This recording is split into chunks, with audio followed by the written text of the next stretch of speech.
Hello everyone, Carlos Flores, back on basics.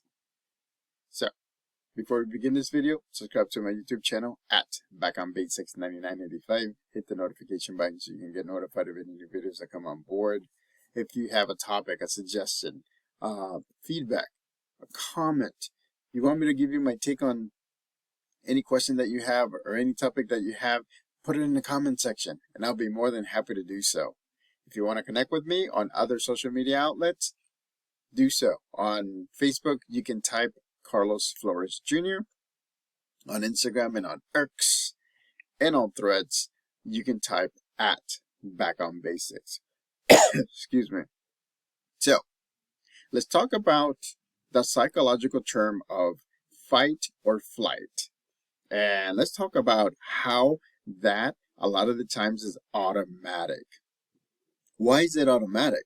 So fight or flight, it's something that when a person feels in danger or a person feels uncomfortable or things are changing too fast all around or within the person, then they go into fight or flight mode. The thing is that fight or flight mode is a lot of the times is automatic. And so depending on your life experiences, how you perceive things, how you deal with different situations, how you use your support system to see things differently, that comes into play as to how you're going to deal with any potential threatening or potentially stressful or anxiety-driven situation. And so again, you go into fight or flight mode. So you fight. You stay in the place where you're at and you deal with it head on, regardless of the results. Or flight. So you run, metaphorically, right? You run and yourself from the potential anxious, stressful, or harmful situation. And so again, if we see a snake, what do? Right? We either fight or flight. Automatic, it says run, right? Some people do not, and they see what happens and they let it develop a little bit more, and then they choose fight or flight. This automatic process a lot of times helps us stay alive, helps us from getting hurt, helps us from being, mind and body balance. And so, but there are times where we have to get help from others so that way you can get a different perspective, because again, your life experiences are driving this fight or flight mode. Your way of thinking is driving this fight or flight mode. And so, and again, being in your head sometimes is not the best, because based on something that you've experienced, based on something that you saw, based on something that it connected to this situation, you're going to make a decision that you're either going to stay and deal with it or you're going to move yourself out of that situation. So again, make sure that you go away from the automatic, right, thought or the automatic kind of like systematic how do you dealing with something. And so, waiting a few seconds after your automatic response helps, because that way you can actually process and get a clear answer on how you want to deal with it. If you can connect with your support system, that's even better, because they can tell you how to deal with it. But again, a lot of the times these fight or flight situations, you don't have anybody around, or there's no time to get advice from somebody.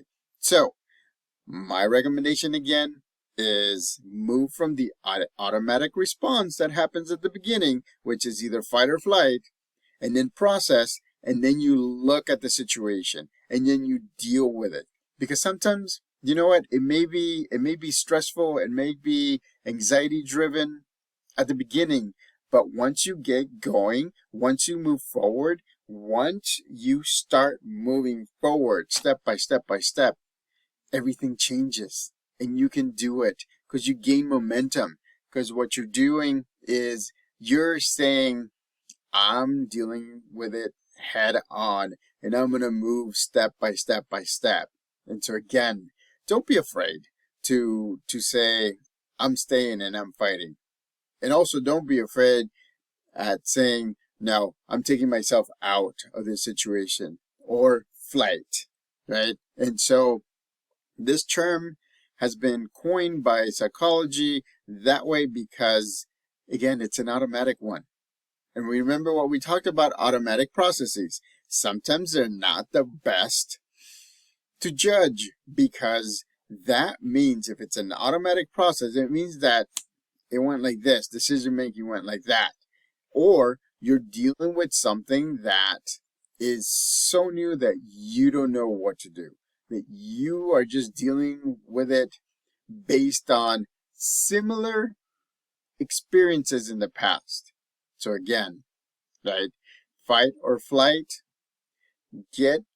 process and get away from the automatic response. Again, because that's just your gut feeling. It's your gut call.